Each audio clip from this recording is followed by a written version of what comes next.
탈세 논란에 휘말린 배우 윤계상. 사건의 진실은? 배우 김혜선 억대 체납 내역 공개. 대체 무슨 일이? 배우 최명길 후배 권율에게 예절 교육을 가르친 사연은? 방송인 박은지 가장 힘든 시기에 배우 감호성에게 의지한 이유. 2017 최고의 여배우 남은희 감춰져 있던 가족사 대공개. 연예인보다 더 연예인 같은 가족은 누구? 풍문으로 들어오시오. 지금 시작합니다.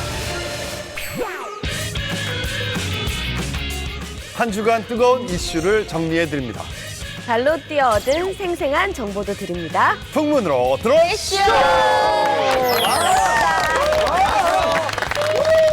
메리 크리스마스, 미리 크리스마스입니다. 예, 지금 트리도 있고 연말 분위기가 나죠. 네. 근데 이렇게 연말이면 무엇보다도 직장 다니는 분들은 연말 정산이나 세금이 신경 쓰일 때인데요. 네. 풍문쇼에서 그래서 이와 관련된 이야기를 준비했습니다. 영화 범죄도시로 제2의 전성기를 누리고 있는 윤계상 씨가 탈세 의혹에 휘말렸습니다. 네. 과연 어떻게 발생한 문제이고 무엇이 진실인지 풍문체크에서 낱낱이 짚어보겠습니다. 네, 이 사건이 알려지게 된 것은 누군가의 제보로 인해 시작됐는데요. 그 윤계상 씨의 탈세 의혹을 제기한 누리꾼 A 씨가 있었습니다. 저도 이게 되게 당황스러웠어요. 왜냐면 기자들은 이제 SNS 굉장히 많이 보거든요. 네. 근데 어느 날부터 윤계상 씨가 탈세를 했다라는 소문이 조금씩 나기 시작하더니 이 A 씨가 심지어 광화문 광장에서 피켓을 두고 1인 시위를 한 거예요. 피켓을 들고. 예, 근데 사실 이렇게 되면은 1인 시위는 그것도 탈세, 연예인 굉장히 좀 자극적이잖아요. 그렇죠. 그리고 한참 윤계상 씨가 그 영화로 잘 되고 있었기 때문에 아 이게 사실 진짜가 아닐까라는 의혹도 사실 있었고요. 네. 게다가 윤계상 씨가 그때 잘 나갔다고 했잖아요. 그 영화 범죄도시. 네, 범죄도시의 그 무대 인사에도 이분이 피켓을 들고 나타났어요. 이 개인 한 사람이 어떤 연예인에게 이렇게까지 주장을 하는 건 저는 사실 처음 보는데 혹시 그럼 윤계상 씨가 뭘 어떻게 했다는 거죠? 이 A 씨 주장에 따르면요, 윤계상 씨가 기능성 침대 회사 이사로부터 정식 광고를 하지 않고 구매자인 것처럼 사진을 찍어둔 뒤 이 광고료로 현금이 아닌 침대와 의자를 받은 형태로 세금을 탈세했다라고 이제 주장을 하고요. 그 주장의 근거로 이 윤계상 씨의 사진이 담긴 안내문과 그리고 이사 이벤트를 할 때 윤계상 씨가 이 제품과 함께 사진 찍은 거를 사용했다라고 주장을 하고 있습니다. 저 사진이군요. 이게 무슨 이거는 매장에 가서 찍은 사진을 쓴 것 같은데. 연예인들이 흔히 이렇게 흔히 하죠. 진짜 흔히 하죠, 정말. 광고 사진 같아 보이진 않은데요. 그쵸. 그냥 사인 정도 해주신 것 같긴 한데 저거는. 근데 A 씨가 뭐 하는 사람인데 굉장히 자세하게 알고 있는 것 같고 이게 뭐 윤계상 씨랑 이 친분이 있는 건가요? 우선 윤계상 씨와 A 씨는 일면식도 없어요. 네, 그런데 이 A 씨 같은 경우는 일반인이기 때문에 직업과 나이 등에 대해서 구체적으로 저희가 밝히기가 좀 어렵긴 하지만 일단 이 해당 업체인 이사와 소송을 진행 중인 사람입니다. 윤계상 씨보다 4개월 앞서서 해당 침대를 구매를 했는데 침대에서 자신의 아버지가 떨어져서 다쳤다라고 주장을 하면서 해당 업체를 상대로 소송을 제기하게 된 거예요. 그러니까 주무시다가 떨어지신 거 네, 아니면? 그러니까 그렇게 주장을 하고 있는데 결과는 1심과 항소심 모두 A 씨가 패소를 하게 됩니다. 그런데 A 씨는 윤계상 씨랑 일면식도 없는 분인데 왜 이렇게까지 사건을 이렇게 이게 크게 만드시는 거죠? 예. 예, A 씨의 주장은 맨 처음에 일단 윤계상 씨의 사진을 그 침대 업체가 광고로서 홍보로서 활용을 했잖아요. 네. 근데 이 부분을 보고 지금 윤계상 너의 지금 사진을 활용해가지고 이렇게 광고를 하고 있다. 그러니까 니네들 조치해야 되는 거 아니냐라고 먼저 그 A 씨가 윤계상 측에 이야기를 했단 말이에요. 근데 윤계상 측은 별로 반응이 없었죠. 그러니까 이 부분도 뭔가가 있기 때문에 그냥 커넥션이 있기 무기를 하는 것이 때문에, 아니냐라고 네. 첫 번째 의심을 한 것이고 그리고 그 이후에 이 A 측과 A 씨 측과 침대 업체 측의 법적 공방이 있었는데 이 재판 자리에 윤계상 측 대리인이 나와서 증언을 한 거예요. 근데 이 증언 부분이 A 측이 보기에는 이거 침대 업체에 유리하다. 그렇기 때문에 내가 패소하게 된 거다라고 의심을 하게 되면서 그렇다면 침대 업체와 윤계상 측에 무언가가 있을 것이다. 이러지 않고서야 재판에 나와서 그렇게 증언할 필요가 없는 것 아니냐? 라고 주장을 하는 거죠. 아, 그래서 탈세 의혹까지 간 거군요. 이분이 그렇게. 근데 진짜 정황상은 알겠습니다, 이제. 침대가 도대체 얼마짜리길래 이 탈세 이런 말이 나오는 거예요? 그러니까 탈세라는 말이 나오려면 좀 금액이 커야 그럴 되잖아요. 수 있겠네요. 그러니까 이게 문제가 된 이 침대는 사실 외국 브랜드고요. 우리나라 브랜드는 아닙니다. 그래서 이제 이 브랜드를 수입해서 판매하고 있는 회사인데요. 이게 일명 이제 강남 침대라고 불리는 조금 유명한 고가의 침대이긴 해요. 왜냐하면 요즘 침대에 보면 일반적인 침대는 아니라 이제 그 다리도 올라오고 머리도 올라오고 해가지고 이렇게 광고 나오는 이제 모션 침대라고 하거든요. 그래서 매트리스 뭐 이런 거 저런 거 따로 합치면 한 800만 원대 또는 한 1000만 원대까지도 올라갈 수는 있는데 옵션에 따라 가격 차가 좀 큽니다 이게. A 씨가 공개한 사진들을 보면 윤계상 씨가 그 침대 업체 그 매장에 간 거는 또 사실로 확인이 돼 있고, 근데 A 씨는 지금 윤계상 씨가 광고료로 뭐 의자 뭐 이런 걸 받았다라고 그렇게 주장하고 있는 거죠. 그게 맞는 건가요? 네, 일단 윤계상 씨가 이 침대를 소유한 게 맞아요. 맞아요. 왜냐면 보통 연예인분들도 뭔가를 사기 위해서 많은 조사를 하잖아요. 네. 윤계상 씨 역시 일단 조사를 많이 했고요. 일단 정확한 팩트를 말씀드리자면 광고료로 그 받은 게 아니라 직접 구매한 침대입니다. 직접 구매야. 예, 윤계상 씨가 이제 침대를 구매하기 위해서 여러 번 알아봤고요. 그리고 작년 10월인가 해당 이 이사를 방문을 했어요. 네. 근데 너무 마음에 들었던 거죠, 이 침대가. 그래서 구매를 하려고 했는데 때마침 이 매장에 사은품 행사가 있었던 거예요. 네. 당연히 연예인이라고 안 받을 수 없잖아요. 그러고 이제 딱 이걸 하겠다고 이제 다 계약을 했는데 이 매장 측에서 알아본 거예요. 윤계상 씨네요? 그러면서 우리가 15%를 더 할인을 해주겠다라고 제안을 먼저 한 거예요. 근데 사실 이거에 대해서도 충분히 그런 게 요즘은 많긴 많아요. 아마 어느 매장 가도 조금 저희 직원가로 할인 더 해드릴게요 이런 부분이 있잖아요. 윤계상 씨 경우에는 사실 뭐 뜻하지 않는 횡재인 거죠. 고마운 마음에 그럼 나 여기서 인증사진 하나 찍겠다 해서 찍게 된 사진이 그 공개된 그 사진이고요. 지난주에 이 업체를 한번 찾아가 봤어요. 아, 갔어요? 네, 갔는데 지금은 A 씨가 주장하는 그 윤계상 씨의 사인이라든가 아니면 사진은 다 빠진 상태였어요. 그리고 제가 윤계상 씨는 어떤 침대를 샀나요? 라고 물어봤더니 고객님 지금은 이 부분이 그 저희가 광고로 사용할 수 있는 그렇게 오해를 받을 수 있기 때문에 말씀을 못 드립니다라고 지금 정확히 안내를 하고 있는 부분이고요. 윤계상 씨가 이 해당 업체 광고 모델이라는 이 A 씨의 주장은 침대 업체에 어떻게 보면 빌미를 마련해 주었기 때문이다라는 생각도 조금은 들었어요. 그러니까 이게 문제가 됐던 부분이 좀 있긴 있어요. 왜냐하면 윤계상 씨가 단순히 SNS용 사진만 찍었으면 됐는데 그거를 가지고 이제 이 침대 업체에서 조금 욕심을 냈어요. 그래서 이제 윤계상 씨가 이제 출연했던 영화 이제 죽여주는 여자 이제 개봉 시기에 맞춰가지고 이제 영화 티켓 뭐 10매 정도 주는 이벤트를 온라인에서 했어요. 그 사진을 걸고. 그러니까 이제 윤계상 씨 쪽에다가 이게 허락을 받고 쓴 건 아니었어요. 이제 그 부분이 문제가 돼서 나중에는 이제 이벤트도 자체도 없애지고 사진도 삭제하고 이런 과정까지 오긴 했거든요. 근데 이 부분을 가지고 모델이다라고 이제 주장을 A 씨가 하는 거죠. 그래서 소속사 측에서 이제 제가 전화를 해봤더니 이쪽에서 하는 얘기는 그 부분에 대해서는 업체가 충분히 정말 진심을 담아서 사과를 했고 항의를 하자 사진을 또 빨리 내렸대요. 그래서 이후에도 현재 이 소송과 관련해서는 업체 쪽에서 굉장히 좀 도움을 오히려 협조적으로 주고 있는 상황이기 때문에 침대 업체를 상대로 하는 소송이라던가 뭐 그런 불필요한 감정 싸움은 아마도 없을 것이다라고 얘기를 하더라고요.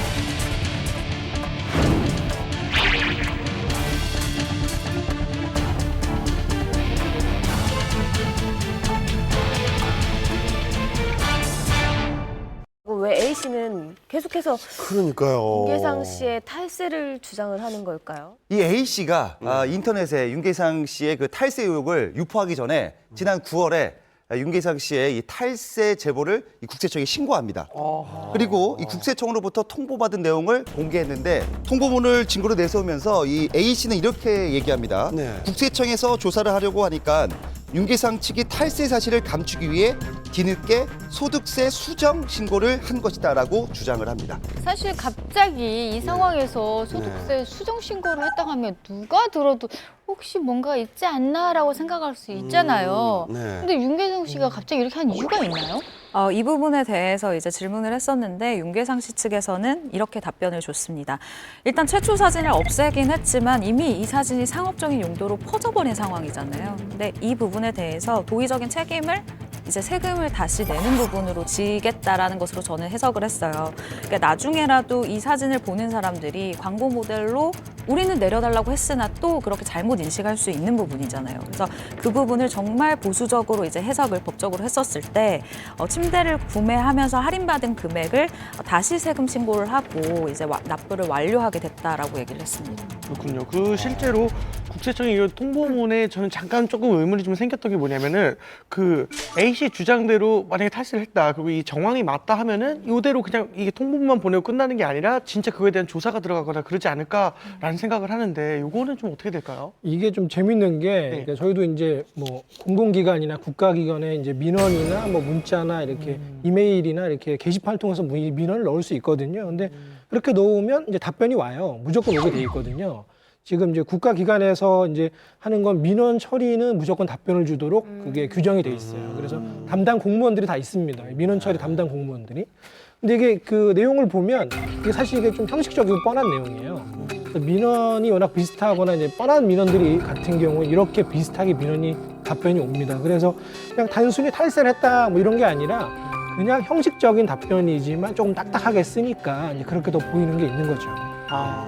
요거를 제가 그 영등포에서 20년간 세무사를 하고 있는 형님에게 물어봤습니다. 영등포요. 통보문만 봐서는 탈세를 했다 안 했다 요건 알 수는 없습니다. 그렇죠. 근데 이 탈세 제보로 인해서 수정 신고를 했다는 내용이 사실상 여기에는 없습니다. 그러니까 만약에 탈세를 했다면 거기에 대한 뭐 압류나 과징금을 부과했을 것이다라고 얘기를 합니다.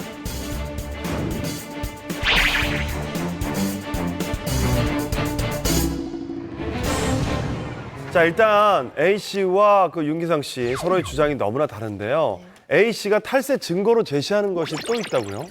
A 씨는 윤계상 씨에게 150만 원의 합의금을 제안을 받았다라고 이제 주장을 합니다. 그리고 이것은 탈세를 덮기 위한 방법 아니냐. 이것은 명백히 윤계상 씨가 탈세를 했다라는 증거다라고 주장을 하고 있습니다. 이게 무슨 얘기인가요? 근데 합의금이라는 게 이제 잘못한 쪽에서 선처를 부탁하는 그런 건데 사실 이게 A 씨가 침대업체와 재판 중에 윤계상 씨에게도 손해배상 을 청구하게 된 거예요. 근데 보통 이 민사소송에서는 합의를 공고를 하게 되잖아요. 먼저 합의를 하게 되는데 A 씨가 윤계상 씨에게 이 제기한 민사소송에서도 법원이 먼저 합의를 공고를 하게 된 거죠. 근데 연예인 입장이고 소속자 입장에서는 이게 괜히 이런 식으로 일이 구설수가 되고 시끄러워지니까. 이렇게 논란이 될 바엔 그래 그냥 어느 정도는 그냥 알겠다라고 해서 이제 건네게 된 건데 이게 이렇게 해석이 될 거라고는 사실 저도 예상을 못했어요.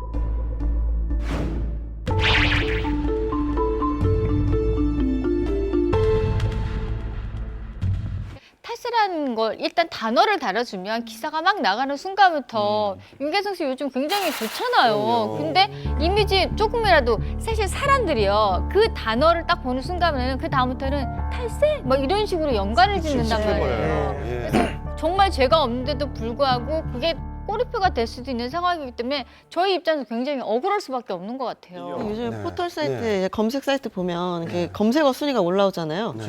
윤계상 탈세 이렇게만 이제 검색어 올라오니까 그것만 보는 사람들은 탈세했대 이렇게 돼버리니까 이게 보지 않는 이상은 사람들은 그냥 그렇게만 알고 있어서 그게 조금 아쉬운 것 같아요. 이게 어떻게 보면 이게 상대적으로 약자라고 보일 수 있잖아요. A 씨가 이제 혼자 이렇게 시위를 하시고. 근데 진정한 타격을 입은 약자는 연예인입니다. 이게 만약에 사실이 아닐 때는 윤기상 씨는 지금까지 쌓았던 이미지에서 그 말씀하신 대로 꼬리표가 탈세 네. 꼬리표가 달리는 그렇죠. 거예요. 맞아. 네. 네, 그렇지 않아도 윤계상 씨 측은 정말 칼을 빼들었는데요.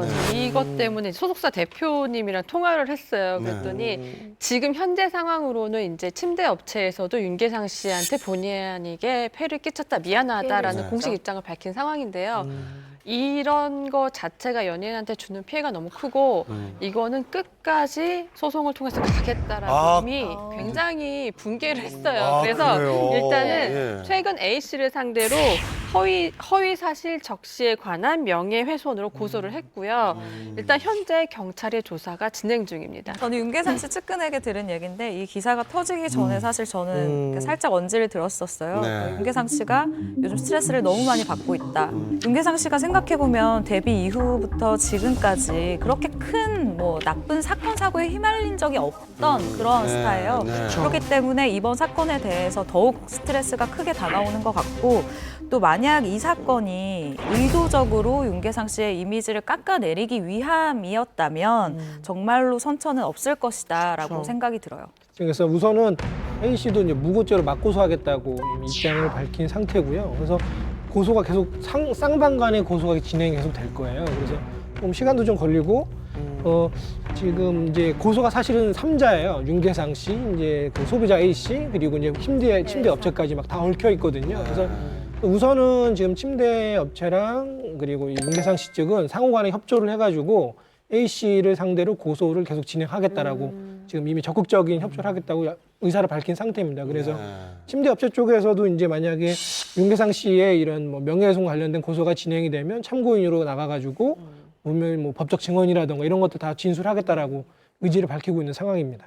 사실 저는 이제 오늘 아침에 방송국에 녹화하러 오면서 굉장히 친한 후배한테 전화 한 통화를 받았어요.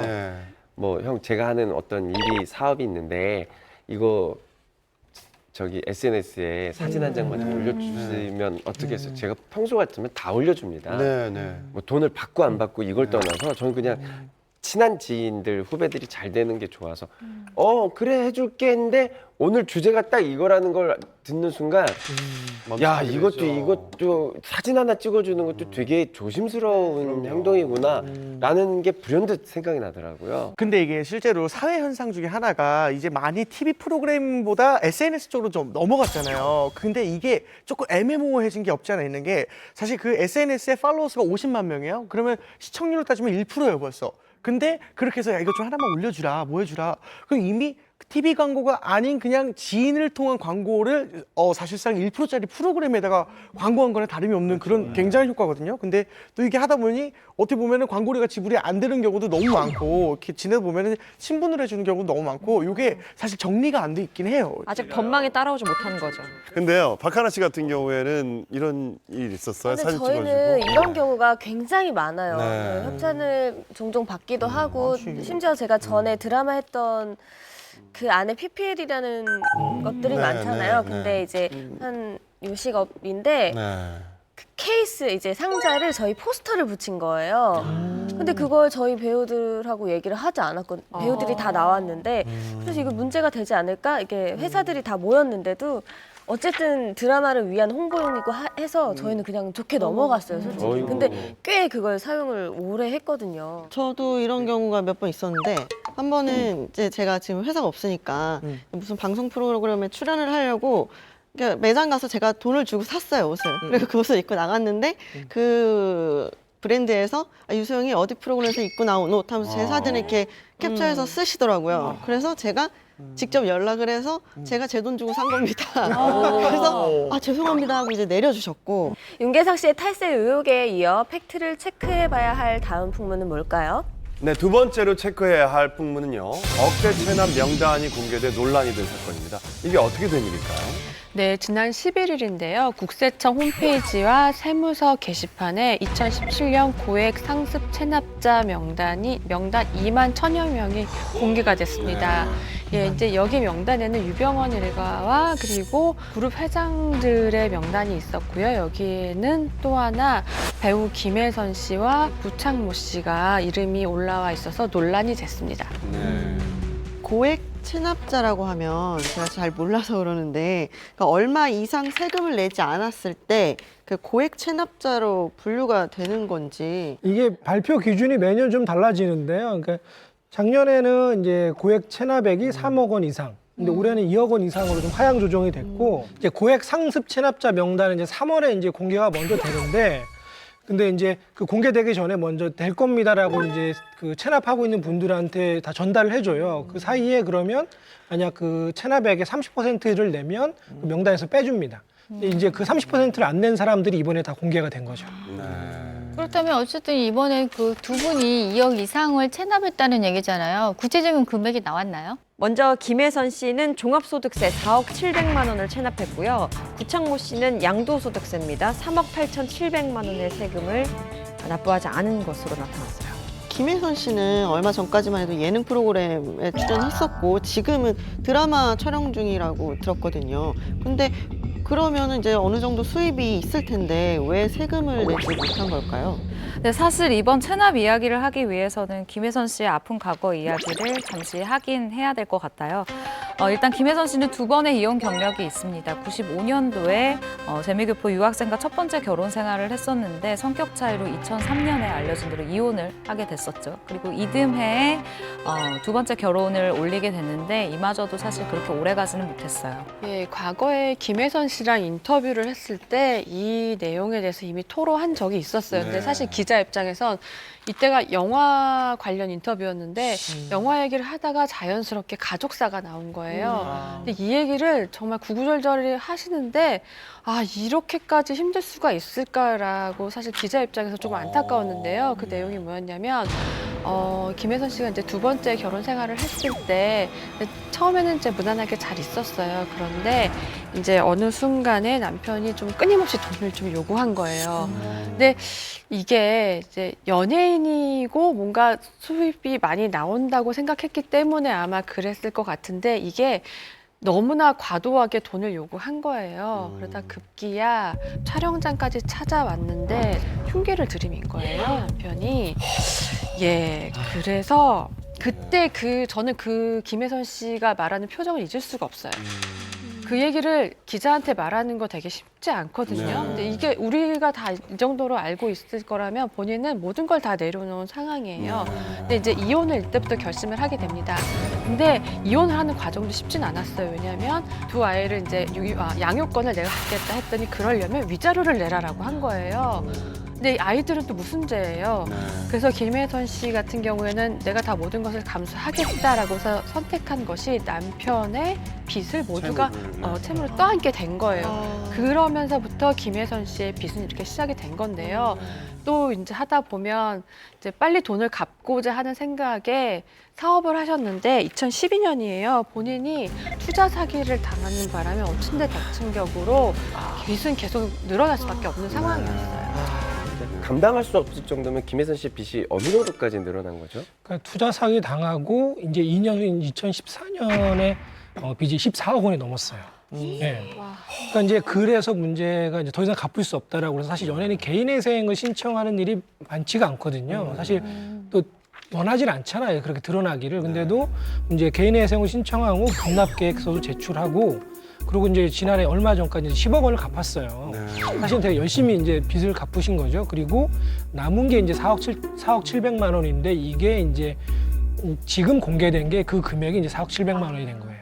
사실상 이게 분납을 계속 하신 것도 이제 성실하다고 생각을 좀 하게 되는데 그 남은 체납금에 대해서는 이제 어떻게 하겠다라는 좀 입장 표명을 실제로 하셨나요? 그 이번 그 명단 공개는 원래 회생 중인 사람은 그 공개를 안 하기로 했거든요. 근데 공개가 돼서 이게 당황스럽다라고 얘기하면서 지금도 계속 갚아가고 있고 앞으로도 성실히 납부하겠다고 의지를 밝혔습니다. 그리고 김혜선 씨는 지난해 5월이죠. 새로운 짝을 만났습니다. 이차영 씨와 함께 하고 있는데요. 두 사람이 함께 친환경 유아용품 제조 판매업 그리고 화장품 브랜드 사업을 하고 있어요. 그래요. 그렇기 때문에 계속해서 좀 빚을 갚는 데 도움이 될 것 같고요. 또 김혜선 씨가 활발하게 방송 활동을 하고 있기 때문에 앞으로 이것은 줄어들고 다 해결할 수 있을 거라고 조심스럽게 예측합니다. 만약에 혹시라도 이 체납 금액을 갚지 못하면 어떻게 되나요? 일단 세금을 내지 않기 위해서 고의적으로 재산을 이제 빼돌린 경우에는 재산 환수뿐만 아니라 형사처벌의 대상이 될 수도 있죠. 그런데 이렇게 성실하게 이제 갚아 나가는 경우라면 이런 일은 없을 것 같습니다. 사실 이 세금이라는 게 되게 말씀만 들어도 되게 좀 어려우실 거예요. 일반 뭐 직장인이나 일반 사람들도 사실 세금 하면 딱 어렵게 느껴지거든요. 그래서 연예인 같은 경우는 그러니까 본인이 은행 업무도 안 하시는 분들이 많을 정도로 되게 어려워하시는 분이 되게 많아요. 그래서 연예인이 이런 세금과 관련된 문제가 나오는 이유는 그러니까 본인도 잘 모르세요. 그래서 그거를 뭐 소속사나 뭐 세무사를 통해서 이렇게 다 위임을 하거든요. 근데 뭐 본인도 잘 모르니까 사실 어떻게 하는지 잘 몰라요. 이 부분이 제일 큰 겁니다. 그래서 그러니까 소속사에서 제대로 진행을 해주면 다행인데 어떻게 조금이라도 더 경비를 아껴보겠다고 좀 무리하게 뭐 이렇게 경비를 과다하게 청구를 하다 막 이런 식으로 하다 보면 이게 탈세나 이런 부분으로 연결될 수 있는 가능성이 높아져요. 어떠세요? 이게 젊은 뭐 두 분 재환 씨나 소영 씨도 좀 젊으니까 이런 부분에 대해서 관심을 많이 못 갖고 있지 않아요? 근데 맞아요. 표정에서 드러나요. 지금 소영 씨는 계속 웃고 계셨고 양쪽에 재환 씨랑 슬리피 씨는 벌어본 적이 없으니까. 그런 표정이었어요. 전 내본 적도 버린 적이 없으니까. 이래서 빚값 회사 빚 갚고 환급 받잖아요, 그죠? 오히려 저는 환급을 5만 원이라도 받고 잘하고 있어요. 내본 적이 없어요. 좋아요. 저 같은 경우는 재작년까지만 해도 이제 부모님께서 알아서 다 해주셔가지고 그런 걱정을 안 했어요. 그러니까 몰랐어요. 세금을. 행보로족이었군요. 네. 근데 작년에 이제 처음으로 제가 혼자 해봤는데 진짜 저도 뭐 만약 100만 원을 벌으면 100만 원을 쓰는 스타일이어가지고 그 나중에 쟁여놔서 나중에 세금을 내야 된다는 걸 몰랐던 거예요. 그래서 작년에 제가 그거를 좀 뼈저리게 느껴서 이제 앞으로는 조금 이렇게 저축을 해야겠다라는 생각이 하고 있습니다. 제가 또 2009년도에 성실 납세자로 하면서 국무총리상을 받았거든요. 그리고 박수홍 씨가 이제 국세청 홍보대사를 7년 동안 하셨네요. 그죠? 그리고 정말 뭐 살 때도 세금부터 생각하면서 사잖아요. 그죠? 노하우 좀 알 수 없을까요? 이런 그 어려운 자리를 7년 동안 갖고 있는데 이 세금에 대한 노하우 좀 얘기 좀 해주시죠. 제가 그 분명히 뭐 언젠가 한번 말씀드렸지만 세금을 만약에 납부를 안 해가지고 세무조사가 나갔을 때 그 전면에 제가 웃으면서 세금 내세요. 그래가지고 사업하시는 형님들이 제 얼굴을 집어던지면서 전화를 주신 적도 있었는데요. 무엇보다도 이 세금을 잘 내는 나라가 우리나라가 전 세계에서 전선화가 가장 잘 돼 있는 나라예요. 피해갈 수가 없습니다. 그러니까 나쁜 마음을 갖지 말고 지혜를 담아서 내가 마음을 담아서 절세를 해 나가면은 정말 그리고 그게 좋은데 이제 쓰이기 때문에 자기한테 혜택이 돌아올 거라고 생각하고 꼭 세금은 잘 내시는 게 나를 위한 거라고 생각을 합니다.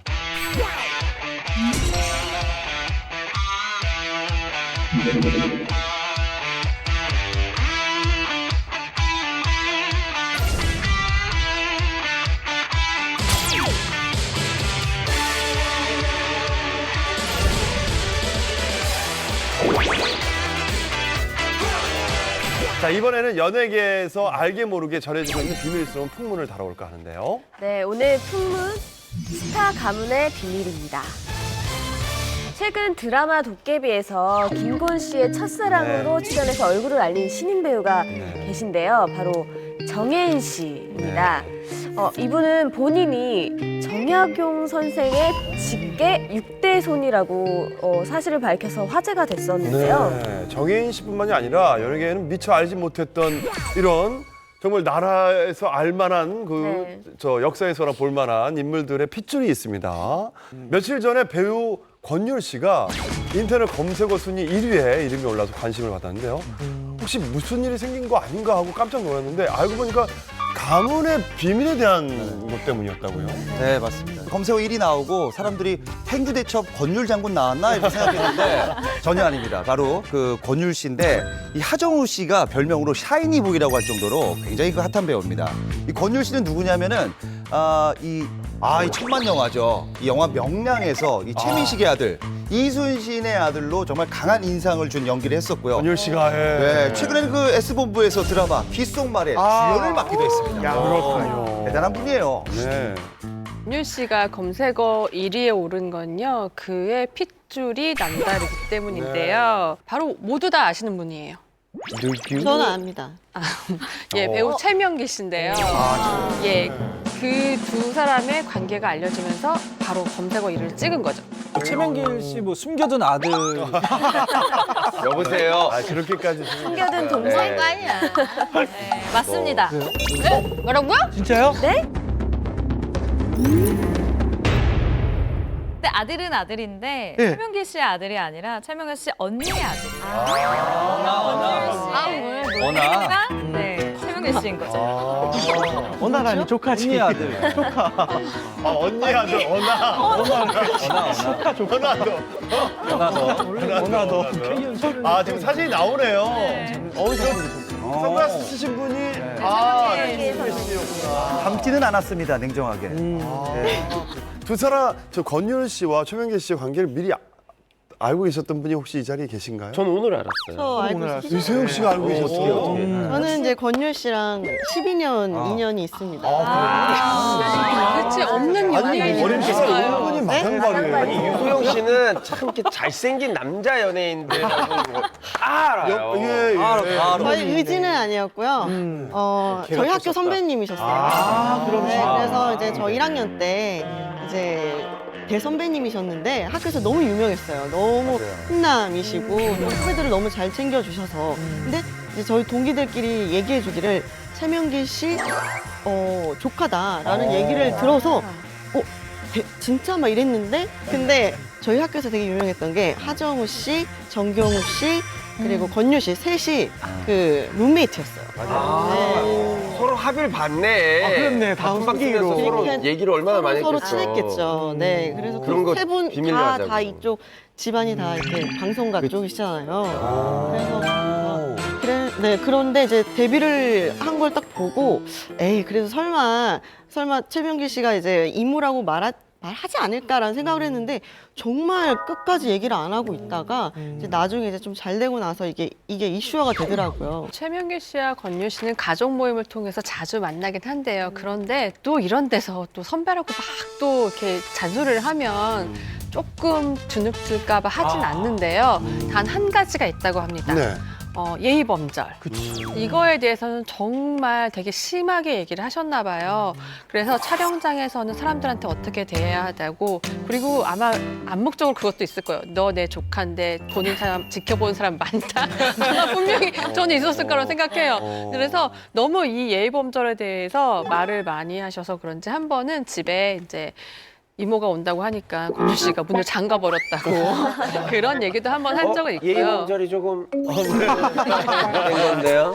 그만큼, 네. 그러니까 정말 귀에 못이 박히도록 얘기를 미리 들은 거죠. 네. 예, 예. 근데 제가 알기로는 권율 씨가 좀 무명 생활이 좀 길었다라고 알고 있거든요.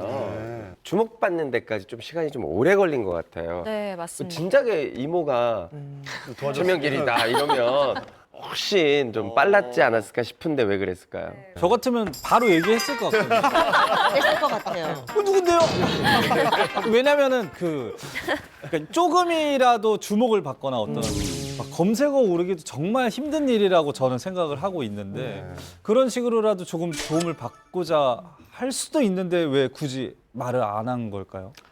그러니까 내가 떳떳하게 더 이렇게 좀 자랑스럽게 될 때 밝히고 싶었을 거예요. 아마 이게 더 컸을 거고요. 그리고 또 하나가 있습니다. 자신이 누구의 조카라는 걸 이제 다 알려진 상황에서 약간 행동 하나하나 조심스럽잖아요. 그러니까 그 이모한테 누를 끼치고 싶지 않았던 거죠. 저도 뭐 저희 연예계에 저희 집안이 또 있더라고요. 누구라고 밝히긴 아직 좀 그렇지만 누가 있어요? 있습니까? 연애 아, 진짜요? 밑에 식구 중에 데뷔한 동생이 있는데 있어요? 상당히 알아서 잘 하고 있더라고요. 누구야? 무슨 회사에 소속돼 있어. 절대 말을 안 이야, 하는 지금 스타일이 기자- 아니신데. 아니요. 말을 제가 안 하고 있는 게 그 친구한테 혹시나 저의 이미지 때문에 혹시나 좀 안 좋을까 봐 그럼 제가 남자분이시군요. 네? 남자분. 아, 예. 가수예요? 홍. 네? 가수네요. 가수다 아이돌이네요. 야, 지금 다 드러나고 있는데요. 네. 죄송한데 풍문쇼가 언제부터 수사반장이 됐어요? 네? 어쨌든 정확하게. 일단 조카가 아닌 동생. 집안 형님이 잘 보고 있으니까 너네 진짜 잘하더라. 파이팅해라. 그래요. 네. 혹시, 여기서 먼저. 혹시 홍석천 씨 말고 이 중에 가족 중에 가족 중에 뭐 있으세요? 있으신 분이 계십니까? 큰어머니가 큰어머니랑 큰아버지가 네네. 국악을 하세요. 그래서 문화재세요, 문화재. 큰어머니, 큰아버지가 무형문화재. 두 분 다요? 네. 그리고 가족들이 다 굿을 하시고. 아, 진짜? 막 그 신나림 말고. 예술 그 저기 전통 오국굿 얘기하시는 거죠? 기장 오구굿. 맞아요. 기장 오구굿으로 문화재시고 원래는 동해안 별신굿이라고 그거를. 아니 핏줄이 저 얘기 들었는데 우리나라가 왜 이렇게 랩에 특화되어 있고 이런 리듬에 특화되어 있냐면 우리 판소리 있잖아요. 이게 소리가 리드미컬하게 들린대요. 맞아요. 그 이유가 뭐 그런 그리고 막 네. 그냥 프리스타일이라고 하잖아요. 랩 막 즉석에서 하는 거 그런 거에 되게 많아요. 맞아. 국악에서. 국악에서 추임새 넣고 추임새가 이미 프리스타일이지 뭐 뭐. 오늘 오신 분들 다 행복하시고 막 이렇게 제가 감상각 치네요. 야, 너 잘한다. 너도 그거 해. 그걸로 바꿔봐요, 오빠. 그거 봐. 진짜. 흑인들을 신기하잖아. 상대로 하는 전통 말고. 흑인 별신 굿을 하면 집에서도 곧도네.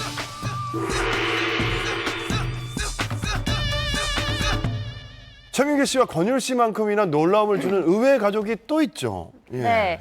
방송인 박은지 씨에게도 깜짝 놀랄 만한 가족이 있다고 하는데요. 예, 우선 박은지 씨에 대해서 설명을 드리자면요. 2005년도부터 약 7년간 MBC에서 기상캐스터로 활약을 해왔습니다.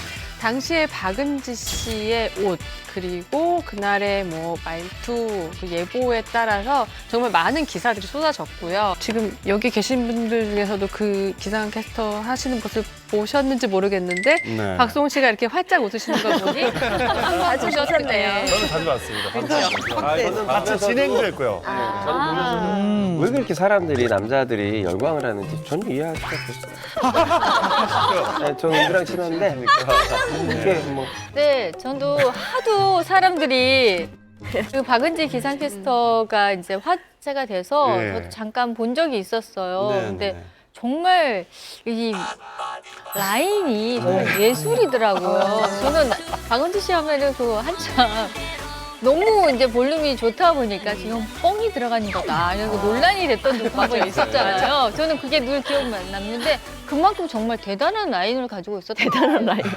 대단하. 어우, 표현이 정말 대단했어요.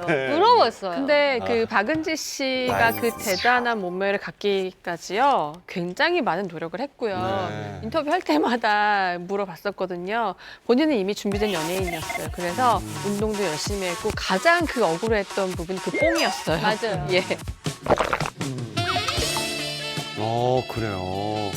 그럼 그게 제대로 된 라인이었군요. 뽕이면은 티 납니다. 그래요. 아니에요. 이렇게 좋은 자질을 가지고 있었음에도 불구하고 이제 프리랜서 생활을 하기엔 사실 처음엔 좀 어려웠었던 것 같아요. 그래서 마음고생을 꽤 많이 했었다라고 전해 들었는데 이때 박은지 씨에게 숨겨져 있던 패밀리가 출동을 하게 됩니다. 조언과 격려를 아끼지 않으며 박은지 씨의 방황을 잡아준 그 사람은 바로 네, 가무성 씨입니다. 방해 남자. 네. 배우 가무성 씨. 예, 어떻게 가족 관계가 돼요? 신기하다. 처음 들어보는데 야. 굉장히 먼 가족 아닌가요?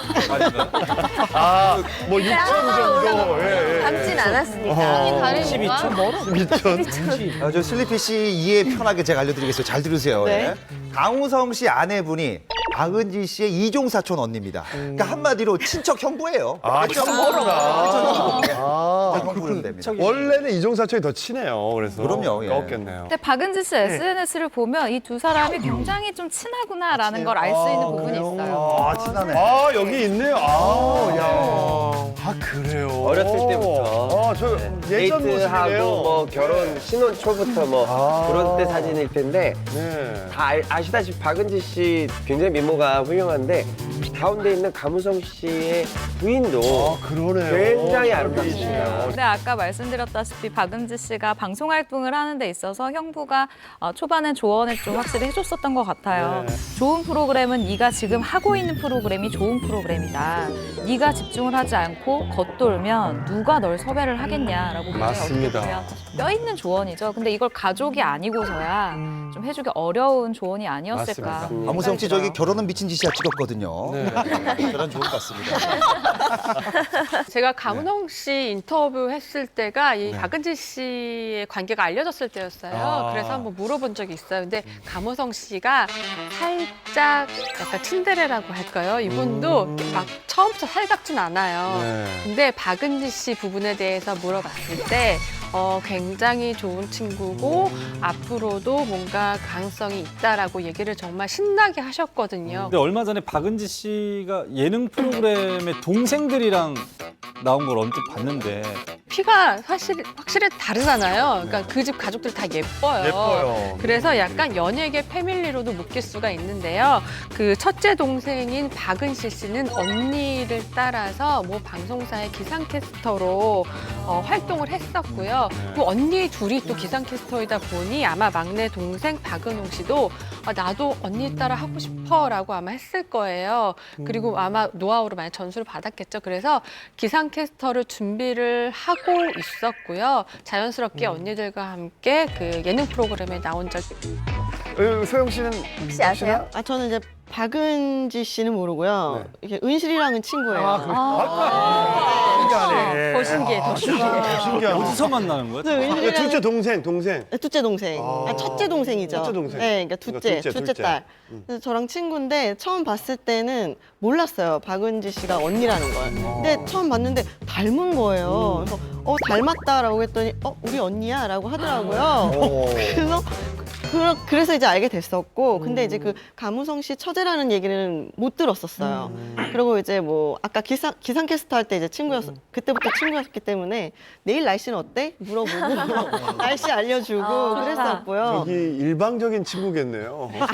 기상캐스터한테 아니에요. 개인 전화를 해가지고 내일 날씨 같이 어때? 산도 타고 같이 운동도 하고 그랬습니다. 네. 그리고 이제 뭐 은실이 만날 때 은홍이라는 셋째 딸 동생도 같이 보고 했는데 확실히 친했구나. 유전자가 다르구나라는 생각도 했었어요. 그리고 그 자매들끼리 굉장히 친해요. 근데 이 박은지 씨 세 자매의 진짜 말씀하신 것처럼 그 미모를 입증해주는 게 있습니다. 뭐냐면 세 명 모두 미인대 출신. 네, 맞습니다. 그래서 세계 이제 대학생들 대상으로 한 월드 미스 유니버시티가 있거든요. 거기에서 이제 박은지 씨가 참가를 했었고 수상은 못했어요. 하지만 참가를 해서 이제 본선까지는 간 거였고요. 막내 동생인 이제 은홍 씨가 이 대회에서 또 포토제닉상을 받은 적이 있습니다. 그리고 둘째 은실 씨는 독일에서 주최하는 이제 미인대 이제 미스 인터콘티넨탈 대회에서 이제 상도 좀 받고 과거 이제 화장품 모델로도 활동을 좀 했었죠. 친구가 맞는 게 저도 여기 나갔었어요. 정말. 제가 상당하는구나 친구. 뭐라 그러죠? 본선 진출을 했는데 제가 그때 애프터스쿨 이제 연습에 들어가는 상태였어요. 그래서 둘 중에 하나를 골라야 되는 상태여서 애프터스쿨을 선택했어요. 어느 대회에서? 월드미스 유니버시티에서. 이건 외국에서 해요? 한국에서. 네. 한국에서 왜 월드를 해요? 해외 대회에 나가기 위한 나가죠. 연습국에서 학생들, 대학생들 예쁜 친구들 나가는데 약간 겉돈다고 생각해요. 우리가 다 이해한 걸 계속해서 물어보시면. 아니 이분은 또 독일로는 다 외국 대회를 나가니까 한국은 왜 안 나가? 캐릭터 잘 잡았네. 자, 의외의 스타 패밀리에 대해서 얘기 나눠보고 있는데 이번에는 시간을 거슬러서 가문의 비밀을 찾을 수 있는 스타도 있습니다. 네, 올 한 해 열린 시상에서 최고의 여배우로 등극하신 분입니다. 네. 이분은 올 한 해 정말 상폭 터지신 분인데요. 더 서울 어워즈, 그리고 청년 영화 시상식, 그리고 한국 영화 평론가 협회상, 그리고 여성 영화인의 상에서 모두 다 여우 주연상을 휩쓸으신 분이에요. 대단하다. 누구시죠? 한마디로 얘기하자면, 그러니까 뭐 누구 씨라고 할 수도 없어요. 예, 남은희 선생님. 고마.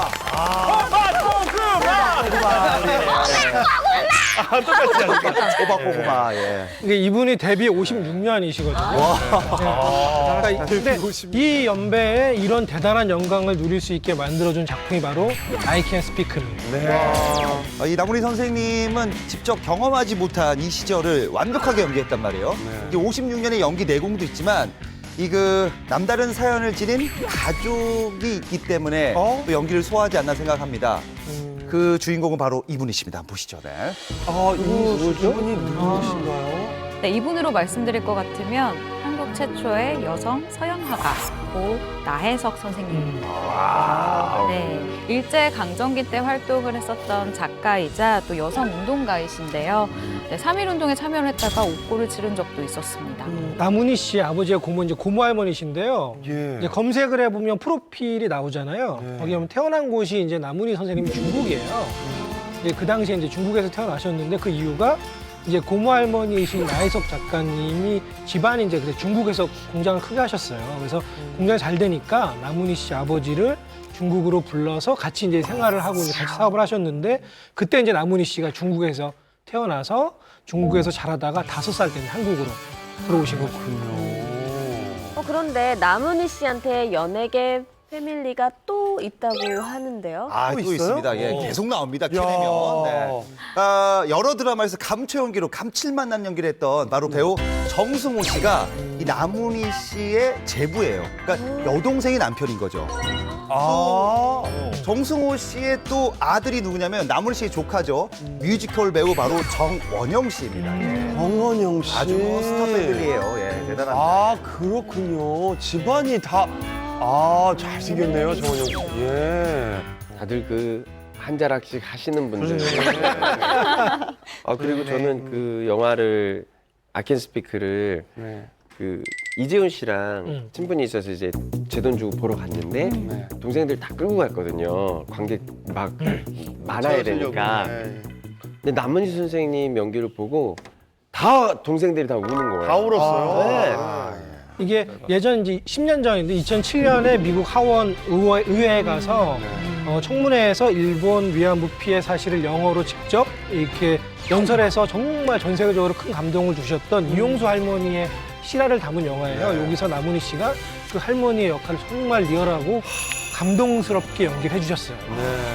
좋은 일 벌어질 거라고 제가 생각을 했는데 역시나 연말에 모든 여우주연상을 그 쟁쟁한 배우들을 다 물리치고 다 타셨더라고요. 그 여배우들한테도 희망이 됐어요. 왜냐하면 네, 맞아요. 보통의 20대, 30대 초반까지만 되게 핫할 거라고 생각하잖아요. 근데 이 나이가 연세가 드셔서도 너무나 활발하게 난 활동할 수 있다. 그리고 나도 주연을 할 수 있다는 희망을 준 거잖아요. 정말 이 눈물 짓는 그 연기를 하시는 거 보면서 저는 그거 있죠. 이렇게 흉터 보여주시는데 정말 그게 너무 슬프면서도 울분이 국민적인 공감이 갔을 거예요. 그 장면에서.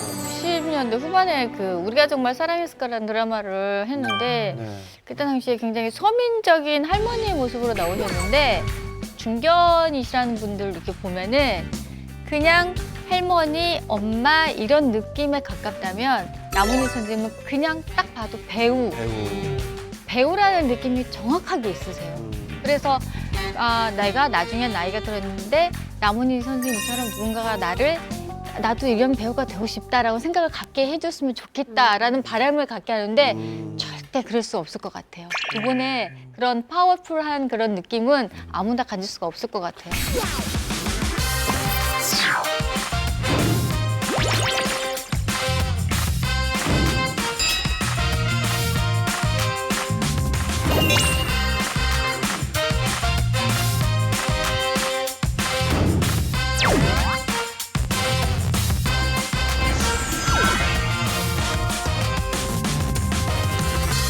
이번에는 스타보다 더 화제가 된 스타의 가족을 준비했다고 하시는데요.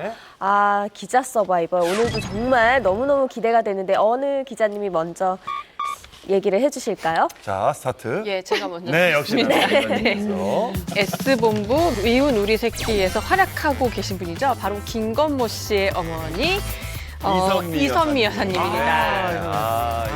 이선미 여사님은요, 약간 거침없는 그 특유의 카리스마가 있는데요. 저는 그 카리스마에 같이 그 맞장구를 치는 서장훈 씨 있잖아요. 이 두 분의 케미가 너무 좋은 거예요. 두 분 분량 더 늘려주셨으면 좋겠어요, 사실. 아니 근데 보면서도 우리 어머니는 성격상 그렇게 이렇게 그걸 잘 못하시잖아요. 근데 두 분 보면 그 장면 보면 너무 재밌어요. 귀엽고 둘이서 서로 그렇게 톰과 제리처럼 이렇게 아웅다웅. 그래서 제가 어머니한테 그랬죠. 엄마는 신동엽을 할키라고. 근데 내가 우리 엄마가 못 할게요. 그렇게 해야 예능이 서로 더 친해 보이고 재밌는데 성격상 우리 엄마가 좀 분발해야 될 것 같아요. 예, 얼마 전에 이선미 여사님이 상도 받으셨잖아요. 네, 문화체육관광부가 주관하는 2017년 예술가의 장한 어머니상을 수상하셨는데요. 와, 정말 저는 그때 그 사진과 굉장히 많이 공개가 됐잖아요. 되게 자랑스러웠어요. 제가 봐도 왠지 저 김건모 씨를 저렇게 키우신 분이 저분이구나 약간 생각도 들었었고요. 네. 이런 상은 사실 어려운 상황 속에서도 자녀를 훌륭한 예술가로 키운 어머니에게 수여하는 상인데요. 그 어머니의 헌신을 기리는 상이라고 해요. 맞습니다. 정말 저희가 봐도 김건모 씨 하루 보면 가끔 되게 속이 터지잖아요. 얼마나 헌신하셨을까라는 생각도 사실 들고요. 그리고 수상 후에 어머님이 장한 어머니시라면 아들인 김건모 씨는 장한 아들이 되는 것이 아니냐라고 했는데요. 맞아요. 그때도 이렇게 얘기하셨어요. 장한 아들은 아닐지 몰라도 내게는 최고의 아들이라며 아들에 대한 애정을 마음껏 드러내셨습니다. 장한 아들이죠. 네. 예, 김건모 씨가 그 단편적인 모습만 나와서 그렇지 정말 부모님한테 형제들한테 잘하는 아들이거든요. 예, 후배들한테도 정말 잘하고. 그럼요. 예. 저도 그 상민이 형 때문에 네. 종종 나가요. 맞아요. 아주 가끔 나가서 이렇게 모니터도 하고 그러는데 그 김건모 형님이랑 조금 외모가 안 닮은 게 아닌가 그런 걸 좀 섭섭해하실 수 있지 않을까요? 예, 외모는 안 닮았어도 꼭 닮은 게 하나 있더라고요. 네. 정말 깜짝 놀랐습니다, 저도. 그러니까 김건모 씨 하면 대한민국 국보급 가수잖아요. 어떤 저렇게 재기발랄한 아들이 나왔을까? 그리고 진짜 탁월한 음색이에요. 정말 다른데요. 이 재능이 바로 이선미 여사에서 나온 거였어요. 알고